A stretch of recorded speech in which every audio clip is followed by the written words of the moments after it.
This is Nadine bringing you Ventura Vibe, a podcast featuring the local treasures of people and places that make our community here in Ventura so special. I've got interviews, games, community resources, and volunteer opportunities to get us connected. So let's get started. The Sheltering in Ventura series was recorded from home at the very start of the pandemic. Here's a little snapshot of where we were at that time.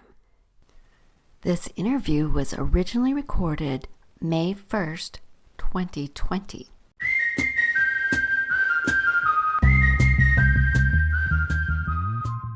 Hey Ventura, welcome to Ventura Vibe, Sheltering in Ventura edition. This is Nadine. I have a very special show today.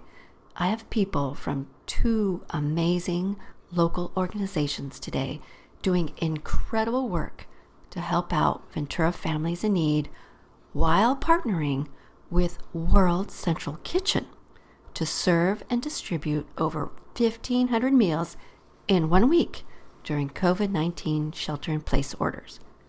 From Kids and Families Together, a local nonprofit which serves foster, resource, adoptive, kinship, and birth families throughout Ventura County, I have Caitlin Barringer, the Development Director. Welcome, Caitlin. Thank you, Nadine. We're happy to be here. And I also have one of the owners of Rincon Brewery Ventura, Luisa Hyatt. Welcome, Luisa. Thanks, Nadine. Hello, everybody. All right, I'm going to start with Luisa. Can you give us a little background on the relationship between your restaurant and World Central Kitchen? Yes, I would be happy to. So during the Thomas Fire, it was the first time that there was a connection between Rincon Brewery and World Central Kitchen. And they were making meals for all of the first responders out of Ventura. And we helped them get a connection to deliver meals to the first responders up in Santa Barbara, Montecito area for that Thomas Fire, Carpinteria, Summerland, all of that.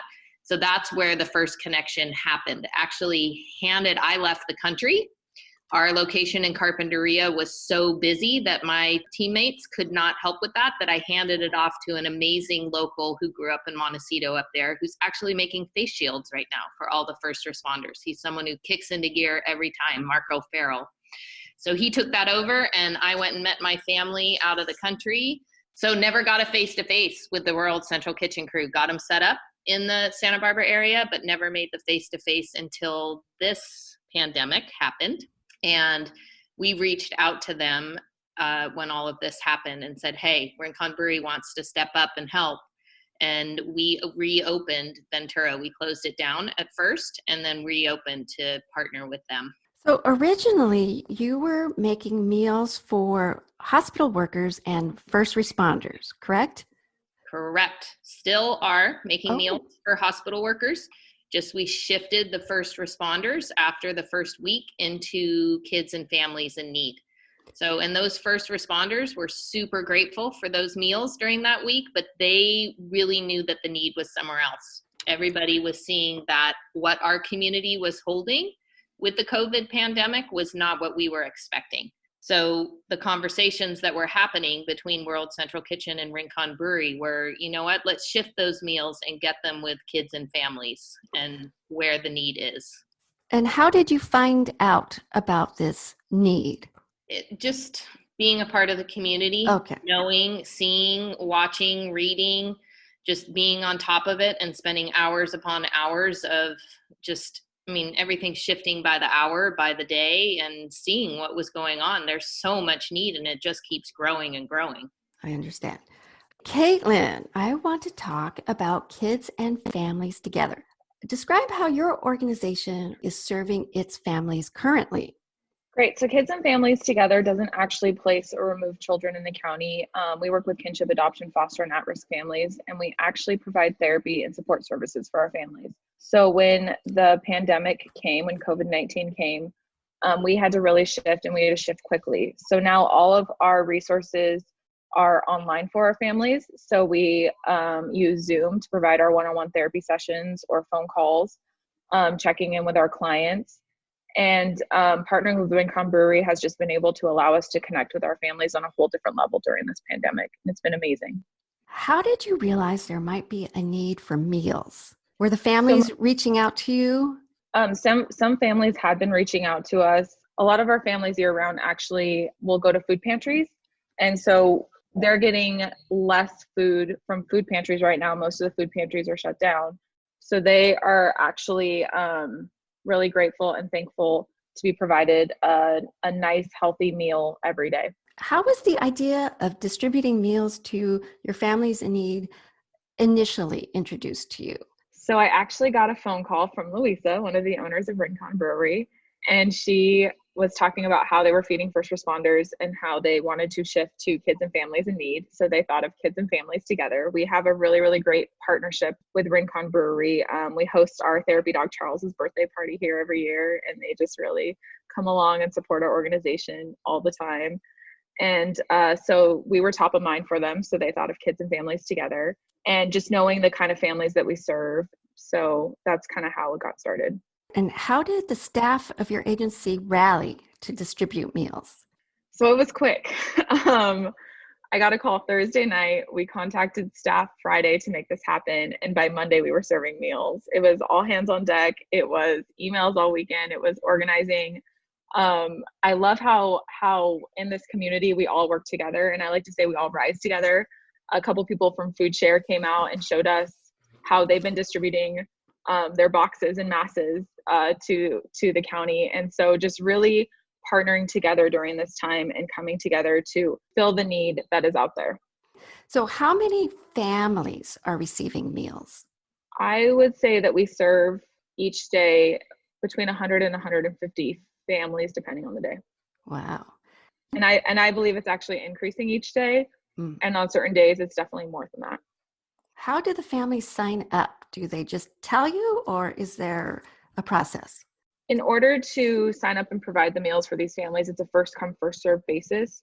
So we are here 6 days a week. It is designed for kinship, adoption, foster, and at-risk families. It's really one-on-one, letting them know about it. It's through email. We're texting the families that are coming every morning. Our clinical staff and our mentor staff really have these connections and relationships to their families one-on-one. So it's them reaching out, telling them that this is there for them. And it's first come, first serve. So we do deliver to families that are lacking transportation or families that don't have access to come, but we really do encourage them to come and pick up their meals each day. They stay in their car, they pull through the parking lot, we pop the meals in their trunk, and they go on their way.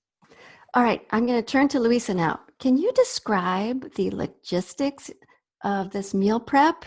How many of your employees are working? Let's see, we brought back in, so that was up to our chef, our head chef, Stro, who is making these meals. And every day he does a little love note that goes along with him with a memory he has attached to the meal. And so his team, he brought in probably 8 to 9 guys back into the kitchen that are doing it. And then we've brought in more employees that are helping with the stickering, the packaging, it's quite a process to get it out to the hospital workers and then to get it out to the parking lot for kids and families. And then more meals get delivered to other organizations with kids and families in need beyond that. So it's a labor of love from a team, and we couldn't do it without the team that we have at Rincon Brewery. It really is amazing. Let's see, here at Rincon Brewery Ventura, I would say there's 12 of us that are holding this down here. Wow. So we plan on Monday to open up for dinner pickup too, drive-through curbside pickup. So even more people are being onboarded to come back into Rincon Brewery. So what are some of the challenges? Challenges are trying to keep your emotions in check. I would say those are the biggest challenges, knowing the struggles that the families are going through out there and how many people are really impacted in this whole pandemic. You know what? It's a different way of operating, but our team, they're so happy to be helping and to have that opportunity to make a difference that I don't think we look at that as a challenge. It's my husband, the CEO of Rincon Brewery. His challenges are the financial side and taking care of everybody and making sure all of our employees are okay. He and our GM, I listen to him all day, checking in with our employees, making sure their unemployment came through, that they're getting what they're supposed to be getting, that they have food, that, it's their challenges. I think it's all how you look at it. Yes. So are you doing these meal preps? Is it 6 days a week? It's 7 days a week that it's meal prep around here. Wow. We've got kitchen people, crew people in here 7 days a week. Wow. And then can you describe some of the meals? I hear they're amazing. Yeah. Well, today went out, it was 20 hours of cooking a brisket that team in the kitchen was doing. And it was a shredded barbecue platter with brisket tossed in a Rincon, house-made Rincon barbecue sauce, garnished with salsa, roasted yams, topped with brown sugar, golden and blood red beets, cooked to perfection over a bed of shaved kale. That was today's meal that went out. So, and we're getting a lot of produce donated to us that gets incorporated into what the meals are by the Local Love Project, by Kat and the Local Love Project. Ooh. And then another organization that goes and collects things that need to get used in a timely manner. And our Chef Stroh, has this tagline, ordinary to extraordinary. So, there are many times you walk in our cooler and it is a collection of produce and different stuff that has a couple days left in it. And he is creating meals to use that so it doesn't go to waste. Wow. A true chef, I would say. Yes. Those sound like amazing meals. So that's one. I'll give you another one. Yes, please. Then another day was lean, mean, green turkey chili. So ground lean turkey, crushed tomatillos, hearty brown rice topped with 3 cheese blend, fresh parsley, and savory tomato relish. Caitlin and I actually got to try one of those yesterday. We were just like, oh, no. We want to try them. And actually, World Central Kitchen got to try them too. They've been testing all the different meals. That one was just, everyone was like, wow, okay. Very, very, very good. Well, I'm sure the families are very happy to get such great meals. Oh, yeah. Caitlin, share the story that one of the kids and families together, people shared. We brought out today, it was amazing. During the pickup, we brought out our entire kitchen staff. So there were probably 8 of them standing out there, and we were talking to them so they could see the families coming through. And there was a story that was shared. Caitlin, you need to share that. So one of our families came through one day. There was a dish that had quinoa in it. And the kids had never had quinoa before. And they were telling their mom, they were little toddlers, and they were telling their mom how good eating ants were because they thought the quinoa were little ants. And now that's like their new favorite thing. So learning to eat those more nutritious, healthy things that they don't always get to try or have. Wow, that's awesome. All right. So Caitlin, if listeners want to find out more information about this program that you're providing, where can they go? Is there a website with details? Yes, they can visit kidsandfamilies.org, KIDSANDFAMILIES.org. We also have a Facebook page and a new Instagram page, so we are coming up. Awesome. Luisa, anything you want to add? Just that this partnership between Kids and Families Together and World Central Kitchen, it's just so filled with people who want to make a difference and make the time that families have, not with kids not in school, less stressful by providing meals that really, we call them heart meals because they're made with so much love from the heart. And just knowing that having a prepared meal is taking away the stress of dinner time, it fills all of us. That when you were asking about the challenges, everything else that goes into play, it doesn't add up. It's just like, oh, yeah, roll with it. Switch this way, switch that way. Look at what a difference we're making. Caitlin, any final thoughts?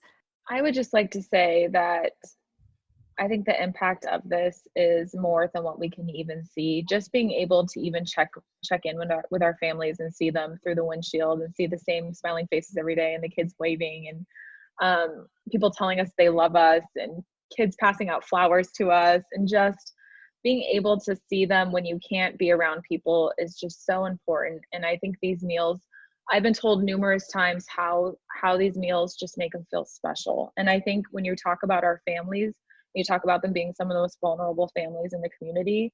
I don't think they always feel special. And I think any opportunity that makes them feel valued and special and seen, especially in hard times, is incredible. And we are just so grateful to World Central Kitchen and especially to Rincon Brewery and to all the hard work that's going into this. Wow. Well, thank you, Caitlin from Kids and Families Together. And thank you, Luisa Hyatt from Rincon Brewery. It makes me very happy and proud to hear of the Ventura community stepping up in times of crisis to help its neighbors in need. So thank you both for joining me today, and stay safe, Ventura, and let's continue to reach out and support our neighbors. Thanks, Nadine. Thanks so much for listening to Ventura Vibe, a podcast dedicated to celebrating the community of Ventura, California.